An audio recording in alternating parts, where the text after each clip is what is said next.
Hi everyone, welcome to a podcast from Football-Oranje, podcast 96, nearly 100.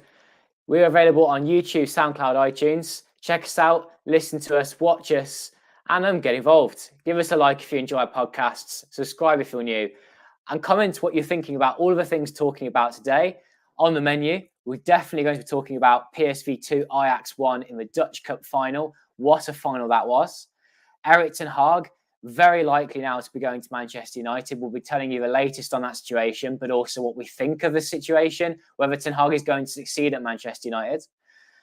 But also quite something big happened with the Dutch national team as well. The World Cup draw, Senegal, Ecuador, Qatar. You'll get to see what Mike and I think of that a bit later on. And a couple of other things too at the end of our podcast today. So if you want to comment along with that, whether you're live watching along with us or far later, we'll get back to you. Let us know what you think about the Cup final, Ten Hag, and the World Cup. Well, I'm joined by Mike Bell, our Football-Oranje founder. Mike, PSV 2, Ajax 1. I think a lot of the PSV players themselves, when they were celebrating full-time whistle, despite being the second best team in the Netherlands this season, I don't think they expected to win. I don't think they thought, given how they've played against Ajax this season, all of the times they've lost against the top teams under Roger Schmidt, that they go on and actually win that cup final. That was such delight, pandemonium at the full-time whistle. Yeah, I think that obviously the season started well with them beating them 4-0 in the Schaal, but after that, Ajax beating them 5-0, then losing 2-1 in Eindhoven, and just a week that they've had. So losing Buscaglia to injury and the season over, I mean, that seemed to be catastrophic for PSV. And then obviously the loss against Leicester and on Thursday as well, where the players just looked spent in the second half. And and then when Schmidt named the same starting 11, I thought, oh, well, you're probably thinking Ajax are going to win this one quite comfortably. But the game just didn't pan out like that. I thought that, PSV had a couple of chances early on before Ajax took control. And then just that early spell in the second half, PSV totally turned it around, and then they dug in deep.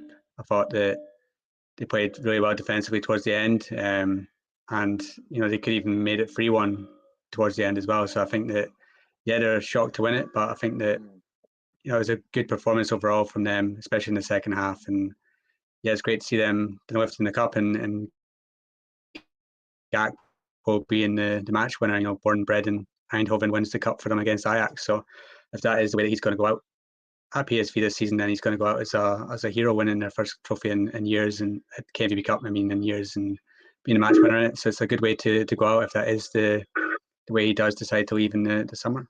Yeah, I'm delighted for Gakpo being an Eindhoven guy. He's winning the cup. He's lifting it with Van Ginkel at full time. That was really nice.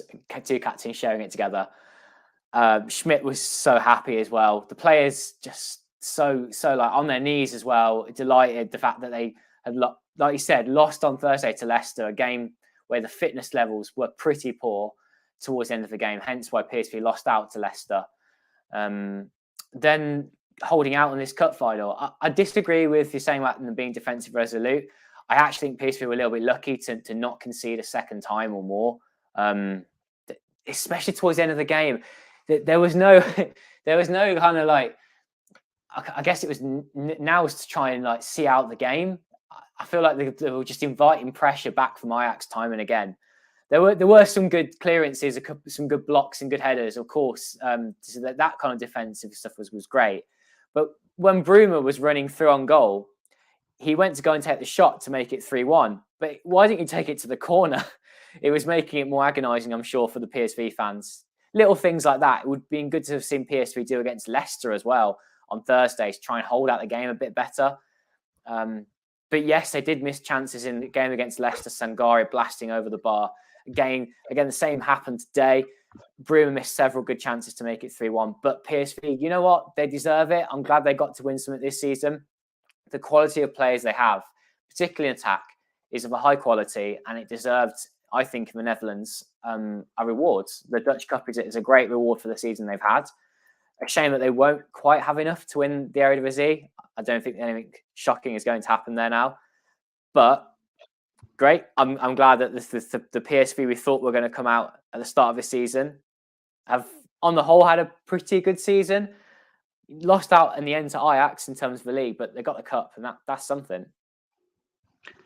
Yeah, I think if they didn't win the KVB Cup, then it would go down as a poor season. When it started off with so well with the win over Ajax and Escal, being in the Champions League qualifiers and just missing out on getting to the group stage against Benfica, then everything seemed to go rather up and down. There was times where it looked like they would really challenge for the league, and then they lost crucial games, and then there's times when in the Europa League, they got a tough draw. But if you're Ajax, for instance, would you not top that group? I think Ajax would have topped that group against Monaco and Real Sociedad, whereas PSV finished third, and that sort of shows the sort of balance between the two sides in Europe. And I think that Schmidt, I've not been a big fan of his. I think that there's times where I think he's been quite poor and made the wrong decisions. And I'm excited to see what Van Nistelrooy can do in charge of this side. But I think that him going out with the KVB Cup that is the way that he does go. You can put this down as a good season because they have won a domestic double, and they are going to fight to the end for the league. But I think the Ajax are too far ahead now. I can't see them dropping that many points. But it's good for the players that are going to go out. So the Gakpo's, if he does leave in the summer, to leave on winning a trophy, because I think he deserves it. There's a few players in there that have deserved it. I just think that Schmidt overall hasn't been good enough this season to go the extra mile. But yeah, good for PSV, good for the city, good that it's not just Ajax winning everything left, right, and centre. Good for Dutch football. And if you look at it, you got Ajax winning the league, but you've got Feyenoord going furthest in Europe, and you got PSV winning the cup. So maybe some people outside the Netherlands think that Dutch football is all about Ajax, but there is PSV and there is Feyenoord that are flying the flag in other competitions. Yeah, really nicely put there, Mike. Some extra points on PSV. Baller 13 is just commenting live. Gertz played incredible. He's playing brilliantly in these big games, Gertz. And Mattine says Sangare with an absolute world-class performance. I agree. And I do think that whilst a couple of people pointed out to me that Aston Villa are due to play Leicester very soon in the Premier League, I do think that they were there to watch Ibrahim Sangare. I think the Premier League teams will be looking at him, how brilliant he is in defensive midfield, and someone will take a punt on him. He nearly went to Southampton a couple of years ago. Didn't happen. And he's developed massively. I think Sangare will be one of those players like Hatpo will be leaving for big money in the summer. A comment's just coming about Ten Hag, but I'll come back to him a bit later. About Schmidt, Mike. It was fascinating when PSV were playing Leicester in the Conference League. The build-up was talking about how Schmidt was a highly regarded manager. I don't know how many times I actually saw that phrase, highly regarded manager. I don't really know how highly regarded he is by PSV fans. I think overall in Europe, it seems that he's still got a good reputation, given what he's done in the past. However, PSV, I think he's lost out too many of those big matches, and it could have gone a different way today as well. Let's be honest. Had Ajax played a little bit better in that second half, yeah, I don't know where this big credit seems to be coming from. Yeah, I think that he has a reputation from his previous jobs where he's done well in Austria that he was before, and it seems that in Germany he's very highly regarded. It seems that every single job that comes up in Germany, whether it's Hertha Berlin or clubs of that ilk, seem to be linked with Schmidt, and he seems to be going to Benfica next. So he's obviously got a reputation around Europe for doing well. I don't think he's taken PSV in a direction that he would have expected.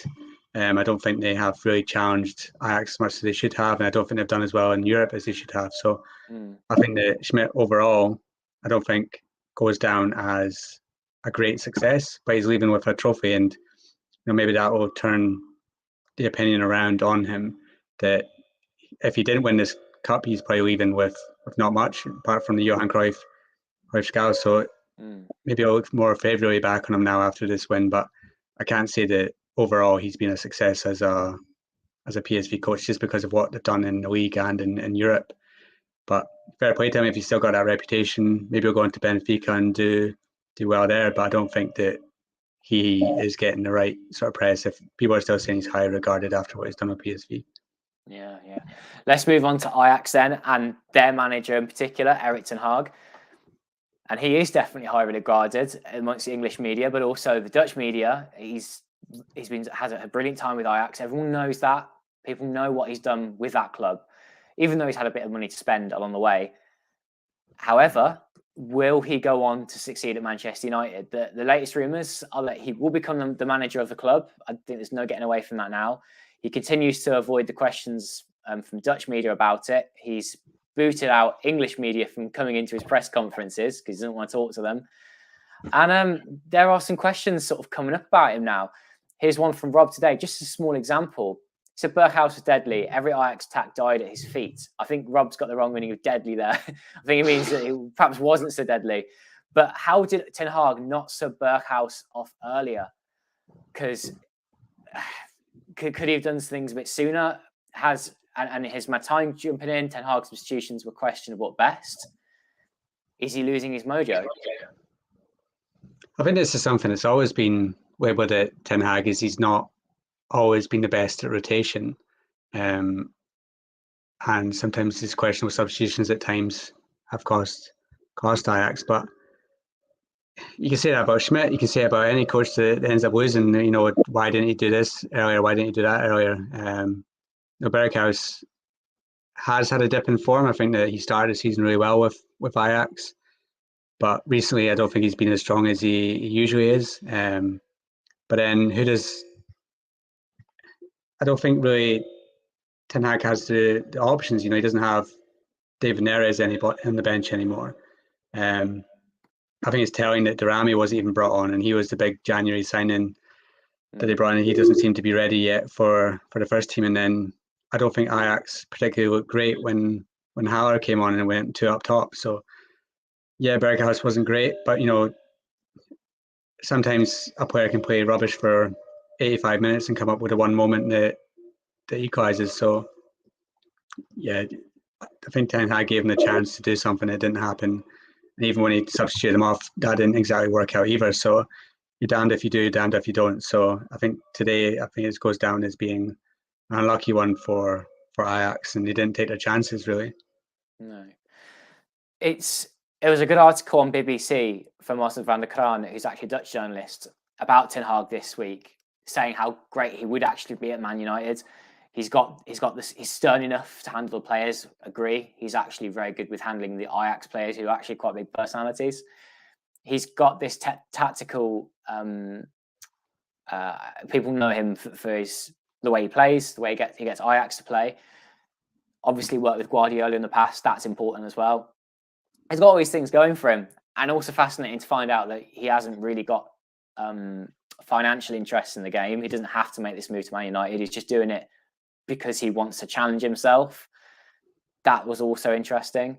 Do you think Ten Hag, I don't want to necessarily talk about Man United as a whole as a club, because that's not our expertise. We don't know everything, the ins and outs of Man United, but putting Ten Hag in there, he's got a lot to do.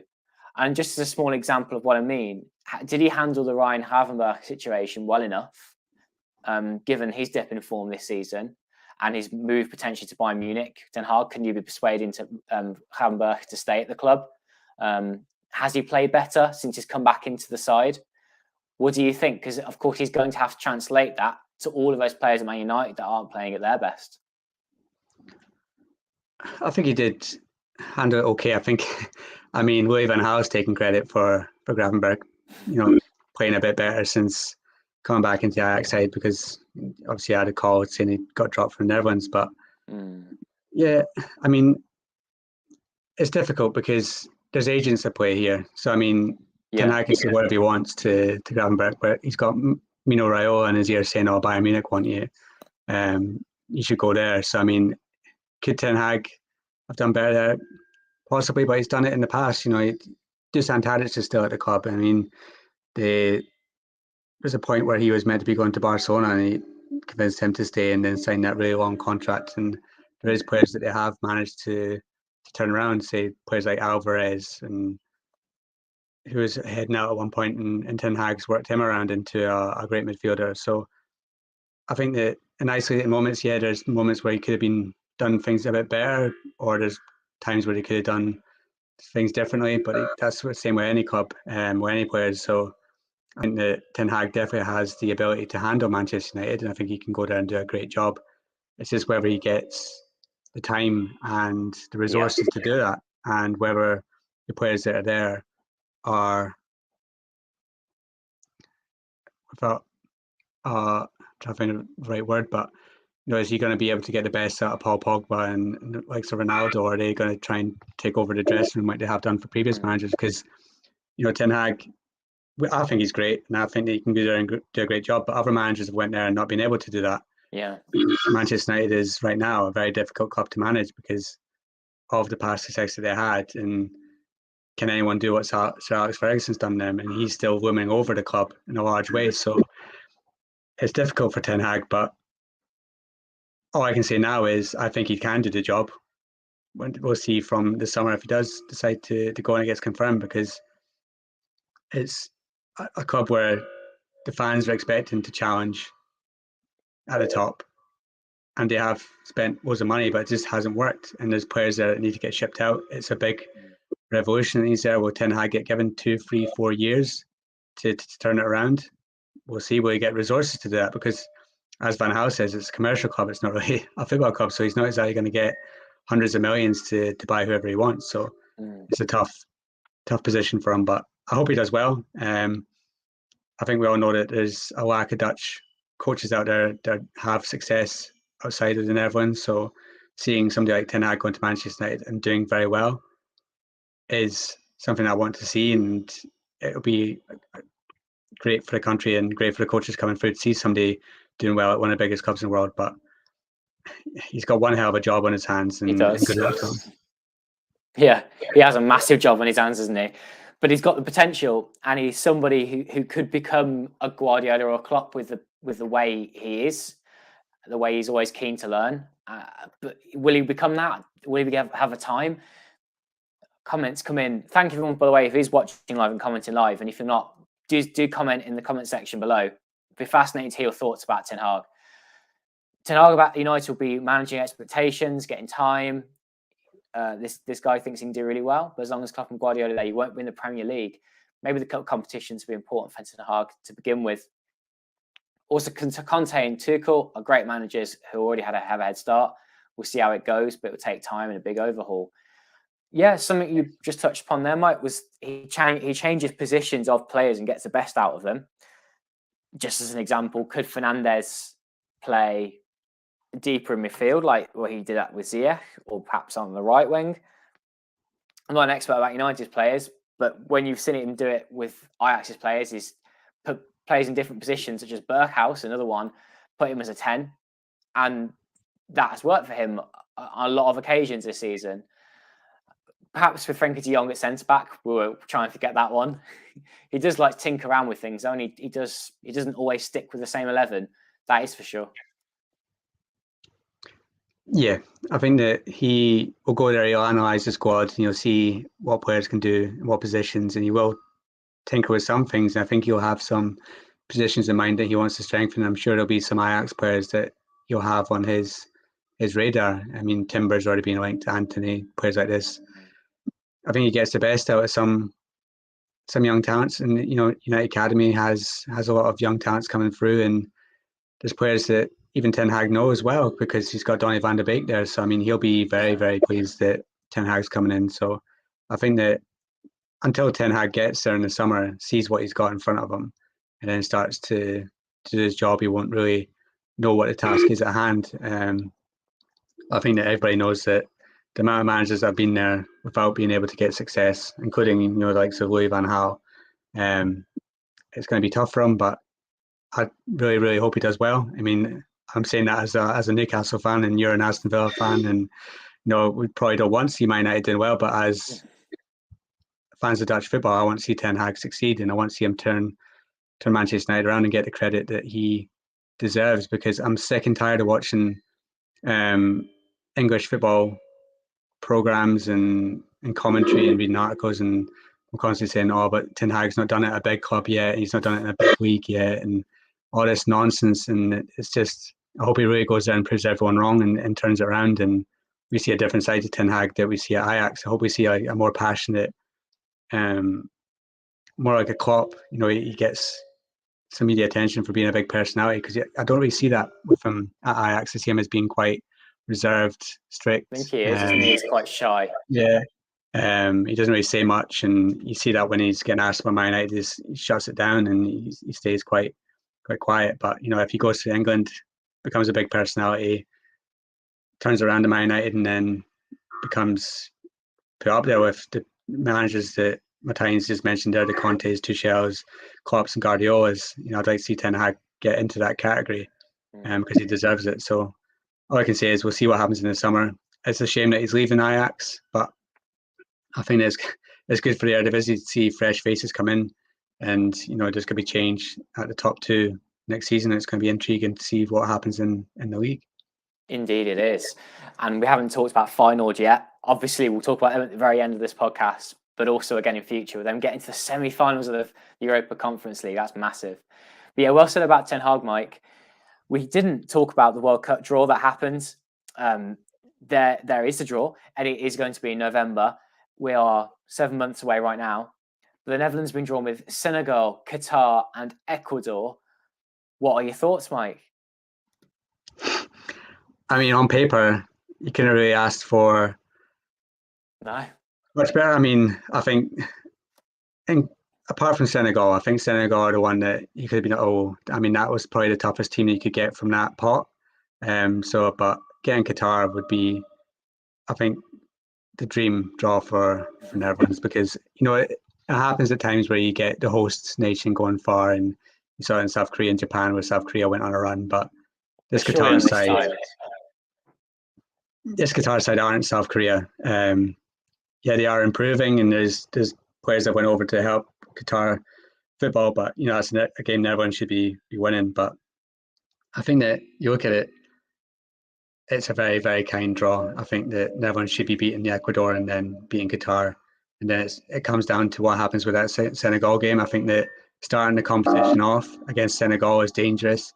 They have the players that can hurt Netherlands, but I think that if you offered that to Van Gaal beforehand, he would have snapped your hands off, and every Netherlands fan would have taken that, definitely. And I think that 3 ties that Netherlands on paper should win.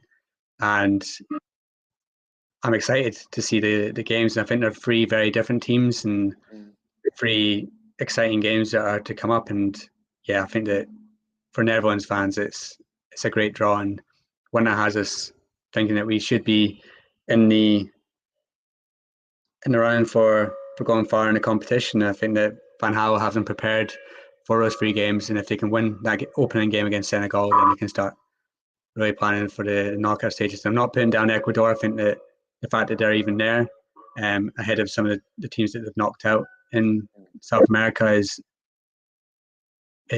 shows that they have dangerous players, and they have some young talents coming through that can probably hurt Netherlands. But yeah, I think that on paper it should be 3 wins from Netherlands from those games, and then you can start to plan going ahead there. I'm not going to get too far away and say that Netherlands should be going to the quarterfinals and semi-finals, but yeah, it's a kind draw, shall we say. Yeah, finishing top of that group will be important, thinking about the round after. A draw isn't also the worst thing to have in that first game against Senegal. Definitely the second best team in that group. It's got to be 3 wins, though, really, looking at the moment. But a lot can change between now and the start of the competition. That goes for Netherlands, but also the other 3 teams. And there are still things for Van Gaal to do. It's really good, though, he has actually got these fixtures in June. That this is a good international break for him to try and figure things out. Just from your perspective right now, Mike, what are the things that you would like to see Van Gaal experiment with? I think he needs to get the centre-back pairing right. I know that during recent games that Timber was out and De Vrij was out. We saw Blind there. But I think that going into that first game against Senegal, it needs to be perfect, because you can't have a weak link there. You can't have somebody that Sadio Mane can pinpoint and take on and get past, such as the Daily Blind. With his pace, might be a bit tricky. And it's difficult because I think the midfield 3 needs to get right. I think that we saw Koopmeiners in there, and we saw Frenkie de Jong, and I'd like to see him vary up in June. I think that Joey Veerman's done enough with PSV now to even get on the bench, and we'll see what he can do. And up front, I'd like to see Danjuma, but you can't argue that Bergwijn came in those games and recently and absolutely smashed it. So you can't even say that Bergwijn can be dropped now. I think that he experimented by starting with Malen and it didn't work, and then it only worked when Bergwijn came on. So I'd like to see more Danjuma, and I think that's really it for me. I think that the goalkeeper situation, I think Flekin's a good choice until Bio comes back. Right. I think centre back, you've got Van Dijk, you've got De Ligt, and then I'd like to see Timber there. The win back situation, I think Malacia did well, and I'd like to see him start over Blind, for example, if it does go to who starts there. And then at right back, you've got Dumfries there. Maybe you could try something a bit different. Dumfries didn't exactly have the best 2 games, but if you're starting week in, week out for Inter Milan and doing well there, it's hard to argue really against that. And then in midfield, Koop Miners, Frenkie de Jong, just work with that partnership, see how it can flourish, because I think that is a winning partnership. And then it's just who plays in that attacking midfield role. If Berghuis doesn't find his form, who does he go with? Does he go with a Klaassen, Wijnaldum? Does he bring Joey Veerman in? It's intriguing to see what happens there. Does he do something crazy like put Memphis there? Memphis doesn't start scoring the goals again. Does he try Memphis in 10 and then go for, say, Bergwijn and Danjuma up front? Who knows? It's up to Van Gaal to decide. But I think that with the games that the Netherlands are playing in the World Cup, say for instance in Qatar, you might need to also experiment sometimes with 4-3-3 as well, and change it up midway through games to see how that works as well. But I think the games in June are important, and he really needs to get it right, because as soon as Netherlands touch down in Qatar, they've got the most important game straight away. So there isn't time to really tinker with that. He needs to know exactly what he's going to do ahead of that game, and the games in June are going to be vastly important. But hopefully he has the defence right back, defensive options back then, so De Vrij and Timber, and he can go into that game experimenting with Timber in there, bring in Veerman, and then see what he can do with the attack. But I think that Bergwijn, even though he's not playing for Tottenham, and I think it's a really shame what happened to him there, because he's not getting the game time that he should be getting. But you can see his potential, can't you? Because he did so well with the Netherlands. Yeah, I mean, if he's playing like that, I can't understand why he doesn't get more game time for Tottenham, especially when they absolutely stunk it up against Brighton, and he comes on in the 88th minute. So it's frustrating for him, but you'll get a move in the summer, and then we'll see what he does from there. So I think that everything right now is looking good for Netherlands. I think that they did well against Denmark. I think that was a good performance. So against Germany, I think there's that game, and there's a lot of stuff to work on from there. But I think Van Gaal has his homework to do between now and June, and I'm excited to see Netherlands play. It's not like it was under De Boer and before Koeman, where it's you're wondering what's going to happen. They're going to go into lose games. It's exciting being a Netherlands fan at the moment, and I'm just excited to see what happens for the rest of the year, because I think that Qatar is very exciting for them. The draw has piqued interest, and I think it's with everything that's happened with Van Gaal as well. I think everything just seems to be going in the right direction, let's say, and I think that the players will really, really be up for it, knowing now that Van Gaal is obviously going through what he's gone through. I think that will G the players on, and I think they'll be even more up for the competition, and it's exciting for Netherlands fans. The World Cup is obviously the biggest thing that you can build up to as a footballer, but it's good also knowing that Koeman's coming in afterwards, that he's there to continue what Koeman started, Van Gaal's continued, and now Koeman can also bring that back up again. There's a great core of players there. It'd be great if Memphis could pick up his performances and get some more game time at club level. But there are also a few things that he needs to decide in the Nations League games. You are right, a 4-3-3 will be good to see against teams that they're going to have lots of the ball against, particularly against Ecuador and Qatar. They've got to beat those teams to a 4-3-3. I think is therefore important. You can't prepare for 5 at the back and play that in each of your group games. I don't think it's going to work. But as a little warm-up to the World Cup coming in the autumn/winter, there is the Euros coming before that. And in June/July, it is the women's Euro competition, where the Netherlands will be hoping to try and retain what they got 4 years ago. and they will be playing in England for the tournament this summer. What do you think of the Netherlands women's chances, Mike? I think they got a good chance. I think that they have some of the best players in the world in great form. Mia Dima up front is banging in the goals, left, right, and centre for the national team, and doing well at Arsenal as well. So I think they go into that tournament confident of doing well. It's going to be difficult because there's other nations that are there that are also in ascendancy, and I think England themselves have a very good chance. Now that they have the ex-Netherlands manager there as well, so they seem to be winning comfortably all their games as well. So I think it's going to be a tough challenge to retain it. But in terms of the Netherlands side, I think they have so many good players, and they have other ones coming through as well that recently just got their debuts. 2 wins that they had recently. So yeah, it's an exciting tournament for Netherlands fans because they go into that as one of the favourites, and hopefully they can live up to that because they definitely have the players to win the tournament. Yeah, they've got some very talented players, some of the best in the world. And a final congratulations to Feyenoord, who made it to the Europa Conference League semi-finals. They'll play against Marseille in the semis after they got past Slavia Prague. It's sad that PSV got knocked out, but I had a feeling that one will get through. And it was more likely to be Feyenoord because of the run that they had to this point of the competition. But I really fancy them to take it one step further. But they have to win that home game, don't they, against Marseille, which they have in the first leg in De Kuip, because Marseille are they're second in France. That's a tough team to try and get past. And then the cup final, well, anything can happen. They're third in the Eredivisie, but they have some excellent players who I think will be under Arne Slot challenging for the Eredivisie, the title itself next season. Whilst they dropped some points in the league, they do have great potential. And as for starting 11, they have probably. Is it stronger than PSV? It's difficult to say, but starting 11-wise, it's very, very strong. It's just if they have a couple of injuries, then they are going to be scuppered come the semi-final, come the final. What do you think of their chances?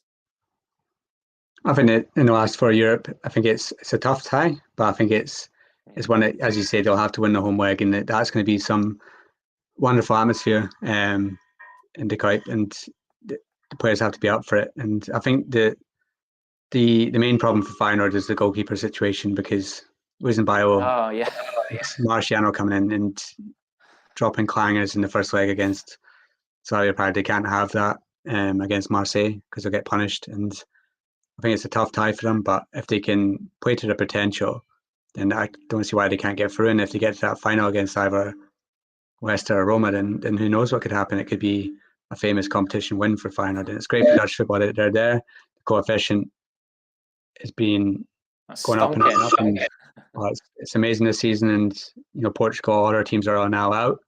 So it's all just 3 points for the Netherlands to get ahead of them. So it's all going up for Feyenoord. I think I said on Thursday night that they need to build on this. It's a point where this season they've turned things around. I think Arneson being in charge of the technical area, that's worked really well. And then having Slot as a manager, it's just everything's in place, and they now have the players that they didn't have before that they can now sell for 20, 30 million to bring in that cash to then strengthen other areas. I think the likes of Kochu is having the best season of his career so far, and he could go for big money in the summer. Then you've got players like Seneze, Bailo, and then their key man up front in Sinistera, who's having an absolute incredible season. I think that top clubs in Europe should really, really be circling him, because I think he's such a big talent. And then I think Slot just got the best out of certain players, like Dessers, who went to Belgium, didn't have a good time there. It's been a decent striker in the Eredivisie for clubs such as Utrecht and likes of that in the past, and he's come to Feyenoord. He's kind of been in and out of the side. He's not scored many goals in the Eredivisie, but then in the Conference League, he's just been on fire. 8 goals in that competition and only 5 starts. He's been excellent for them, and so it's just being able to get the best out of all these players. So I wouldn't write them off against Marseille. I think it's going to be a very, very tough challenge. They have so many good players at their disposal, but yeah, it's going to be 2 great ties for Feyenoord, and let's hope that they can get to the final, because that'd be huge. Yeah, we'd really enjoy that. Of course, Football-Oranje will be covering the game beforehand, so do stay tuned for that.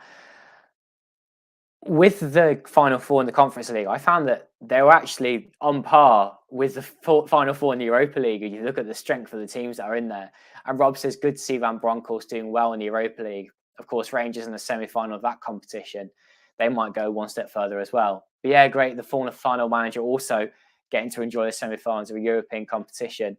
I wanted to bring up Malacia, Mike, because we talked about the Dutch national team. We're talking about Feyenoord. Malacia in that Slavia Prague game, the second leg, for me, had probably one of the worst performances I've seen him have this season. No good on the ball at all.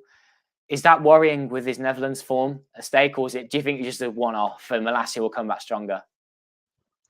It's got to be a one-off. I mean, every player can have a bad game when they come up against an opponent that just has the better of them on one night. I think if we'll need to see him go up against somebody like Marseille, who have such kind of attackers, like Tovan and Payet. How does he deal with players of that ilk? Because if he has a poor game against Marseille, then Feyenoord are going to get beat because they're going to get in behind him. So if he's going to be in everyone's number one left back, he needs to prove himself in games like this. And this is probably one of the biggest challenges he's had in his career so far. So if he can go up against Marseille, perform well, then that's another sign to Van Gaal that he's ready to be that starting everyone's left back, because he has competition. He has the likes of Blind, who obviously is a favourite amongst Van Gaal, and then he has Wijndal, who's at AZ, and he's ready to possibly move on to bigger club in the summer. Who knows? And he's got even younger left backs coming through, like Meyer at Groningen. So he's going to Club Brugge in the summer. So if he brings up some form there, he can challenge. So I think Malacia has all the talent to be Netherlands' number one left back. I think his performances this season overall have been strong, and now he just needs to prove it in the big games. And this is the biggest stage where he's been in his career. So I think I think he's good enough to be Netherlands' left back, and I think he can challenge Marseille and be good enough there. I think him and Sinisterra as a partnership are strong. So we'll see what he does. And I think if he does play well in those two games, then he would prove that any doubt was wrong. And then again, he's another player that other clubs around Europe will be taking a closer look at. Yeah. I think he's got great potential, and young players don't always play brilliantly. He's going to have little dips on his way up. Against Marseille, it's his chance to really shine. Well, I hope that everyone that listened to this has enjoyed it, or unless you watched on YouTube, do give us a like if you've enjoyed this podcast, and subscribe if you are new to Football and you don't know what we do, Dutch football in the English language.